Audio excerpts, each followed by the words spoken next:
नमस्कार माझ्या विद्यार्थी मित्र आणि मैत्रिणींनो, आपल्या मराठी स्कॉलर सिरीजचे यूट्यूब चॅनलमध्ये मी तुमचं स्वागत करते, जिथे आपण आपल्या मराठी भाषेतून म्हणजेच आपल्या मातृभाषेतून इंग्लिश शिकणार आहोत. बऱ्याच जणांना हा प्रश्न पडलेला असतो की उन्हाळ्याच्या सुट्ट्यांमध्ये नेमकं करावं तरी काय. तर ही सिरीज मी तुमच्यासाठीच घेऊन आली आहे, स्पोकन इंग्लिश सिरीज. त्यामध्ये आपण आपल्या या उन्हाळ्याच्या सुट्ट्यांमध्ये इंग्लिश बोलायला शिकणार आहोत. तर तुमची सुट्टी जराही वाया न घालवता तुम्ही या सुट्टीचा आनंदसुद्धा घ्याल. मला खूप जण नेहमी विचारत असतात की मला इंग्लिशची फार भीती वाटते. त्याचं भीती वाटण्याचं कारण एकच असतं की त्यांनी इंग्लिश या विषयाविषयी लहानपणापासूनच आपल्या मनामध्ये भीती साठवून ठेवलेली असते. तर त्यासाठी तुम्ही सर्वप्रथम आपली ही भीती बाजूला काढून सुरुवात करा. तर काही जणांना असाही प्रश्न असतो की आम्हाला इंग्लिश वाचता येते पण त्याचा अर्थ समजत नाही. तर काहींना असे वाटत असतं की समोरचा काय बोलतोय त्याचा प्रश्न आम्हाला समजतो पण त्याला नेमकं उत्तर काय द्यावं हे आम्हाला समजत नाही. तर थांबा, हा व्हिडिओ तुमच्यासाठीच आहे. चला तर मग व्हिडिओला सुरुवात करूया. आज आपण या व्हिडिओमध्ये अगदी बेसिकपासून पाहणार आहोत.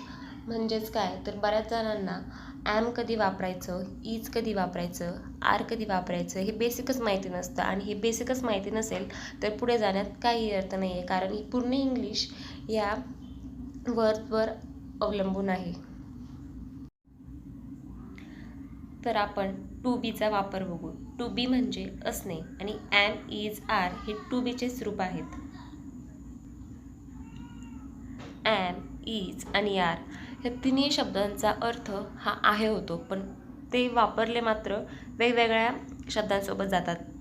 तर त्याचप्रमाणे ॲम हे फक्त आणि फक्त आयसाठी वापरलं जातं. तुम्ही कधी ऐकले का की आय इज किंवा आय आर? तर नाही, कारण तसा रूलच आहे की आय बरोबर नेहमी ॲमच वापरलं जातं. त्यानंतर इज फक्त ही, शी, इट आणि साक्षी म्हणजे एखादं जर सिंग्युलर नाऊन असेल, मी ते उदाहरणार्थ म्हणून साक्षी घेतलं आहे. एखादं कुठलंही सिंग्युलर नाऊन म्हणजे मीना असेल ते Meena, is, Parth, is, Om, is, Sakshi, is या प्रकारे वापरलं जातं. आणि आर हे यू, वी, दे, पीपल म्हणजेच एखादं प्लुरल नाऊन असेल किंवा विमेन आर, पीपल आर, तिथे आपण असं नाही म्हणणार की पीपल इज किंवा पीपल ॲम, त्यासाठी आरच वापरलं जातं. तुम्ही या चार्टचा म्हणजे या बॉक्सचा स्क्रीनशॉट काढून घेऊ शकता. आणि हे तुम्हाला फक्त स्क्रीनशॉट नाही काढायचा तर पाठच करून ठेवायचे, कारण हा चार्ट तुम्हाला पुढे भविष्यात इंग्लिश बोलण्यासाठी फार उपयुक्त ठरणार आहे. आता आपण ॲम, इज आणि आर या वर्बचा वाक्यात उपयोग करून बघणार आहोत.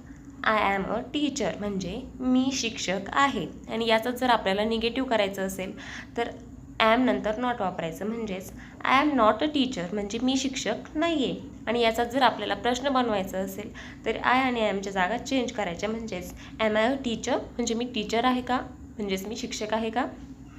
त्यानंतर इजचा वापर. ही इज ऑनेस्ट म्हणजे तो प्रामाणिक आहे. ही इज नॉट ऑनेस्ट म्हणजे तो प्रामाणिक नाही आहे. आणि याचा जर प्रश्न बनवायचा असेल तर इज ही ऑनेस्ट म्हणजे तो प्रामाणिक आहे का.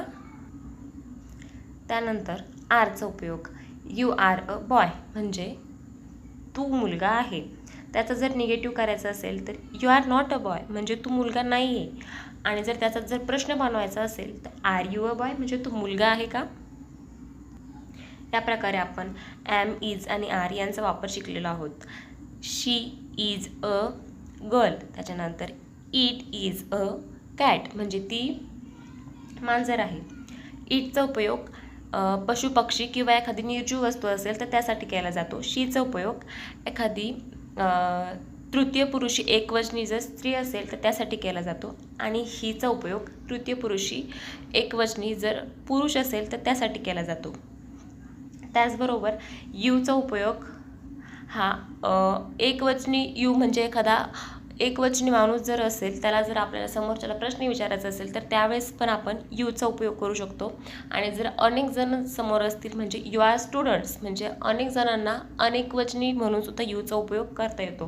त्याचबरोबर वीचा उपयोगसुद्धा अनेकवचनीसाठी केला जातो. देचा उपयोगसुद्धा अनेकवचनीसाठी केला जातो. आणि पीपल हे सुद्धा एक प्लुरल नाऊन आहे म्हणजेच ते सुद्धा अनेकवचन आहे.